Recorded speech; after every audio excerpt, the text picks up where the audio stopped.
Assalamualaikum warahmatullahi wabarakatuh. Apa kabar anak-anak? Semoga kita semuanya baik-baik saja.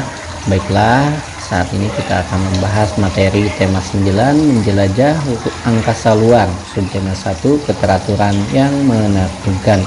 Kali ini kita akan melaksanakan pembelajaran 1, pembelajaran 2, dan pembelajaran 3. Baiklah, sebelum memulai pembelajaran, silakan untuk berdoa terlebih dahulu. Dan Bapak mengingatkan untuk selalu menjaga protokol kesehatan 5M dan menjaga pola hidup bersih dan sehat. Baiklah, pada pertemuan kali ini muatan pelajaran yang pertama yaitu muatan bahasa Indonesia. Kita akan membahas tentang menuliskan tokoh utama dan tokoh tambahan dalam teks fiksi. Tokoh utama adalah tokoh yang paling sering dimunculkan dalam teks. Tokoh tambahan adalah tokoh yang peranan hanya sebagai penunjang tokoh utama di dalam sebuah teks. Selanjutnya menyebutkan tokoh utama dan tokoh tambahan dalam teks fiksi. Satu yang harus dilakukan adalah membaca teks dengan cermat. Yang kedua, cermatilah kemunculan tokoh di dalam teks. Yang ketiga, cara menentukan tokoh utama adalah tokoh yang paling sering dimunculkan dan berpengaruh dalam teks. Dan yang keempat, tokoh tambahan adalah tokoh yang mendukung tokoh utama. Kita lihat contohnya, ada sebuah teks. Fitri seorang anak perempuan berumur 11 tahun. Fitri termasuk anak yang badannya tidak kurus dan tidak gemuk. Fitri memakai kacamata dan kerudung. Fitri memiliki teman bernama Komang. Baiklah, kita bisa menjawab pertanyaan berikut ini ya. Siapa tokoh utama? Kemudian siapakah tokoh membantu? Nah, untuk tokoh utama sudah jelas di sini tokoh yang sering disebutkan yaitu Fitri. Ya, Fitri adalah tokoh utamanya dan tokoh pembantunya siapa? Komang. Kenapa Komang? Karena Komang hanya disebutkan satu kali dalam teks tersebut. Selanjutnya kita menceritakan isi cerita berdasarkan percakapan tokoh. Yang pertama, bacalah teks percakapan dari awal hingga akhir secara cermat. Jadi ketika kita ingin menjawab suatu pertanyaan dalam teks, baik itu teks cerita ataupun teks percakapan, tetap kita harus membaca teks dari awal sampai akhir secara cermat ya. Kemudian yang kedua, tulislah informasi penting dari teks percakapan. Yang ketiga, ceritakan secara singkat dan jelas dalam teks percakapan. Dan yang ketiga, ceritakan kembali isi teks percakapan yang mencakup selanjutnya kita akan menjelaskan isi cerita berdasarkan percakapan tokoh ya. Maaf. Masih yang tadi. Nah, yang ketiganya, ceritakan kembali isi teks percakapan yang mencakup yang pertama tokohnya siapa, yang kedua peristiwa dalam teksnya bagaimana, kemudian waktu dan lokasi peristiwanya di mana, konflik dalam teks percakapan. Nah, itu dia. Selanjutnya menemukan bagian-bagian penting di dalam teks.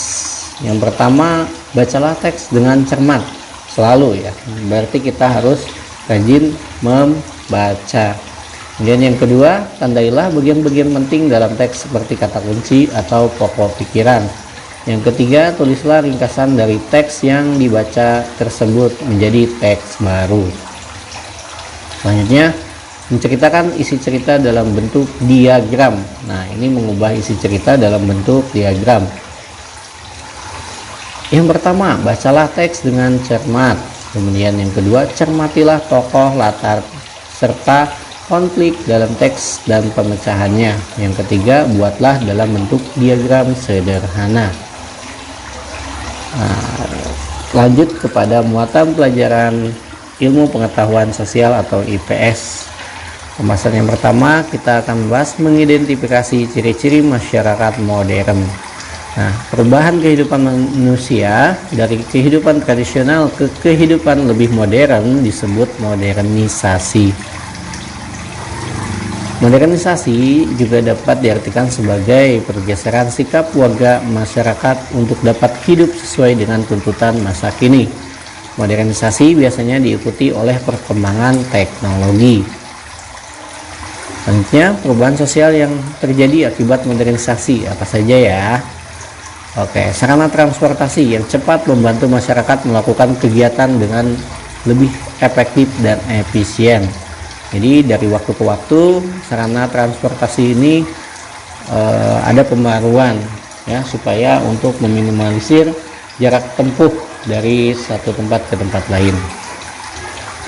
Interaksi sosial masyarakat dapat terjalin dengan baik karena transportasi yang mendukung diadakannya pertemuan di mana saja dan kapan saja.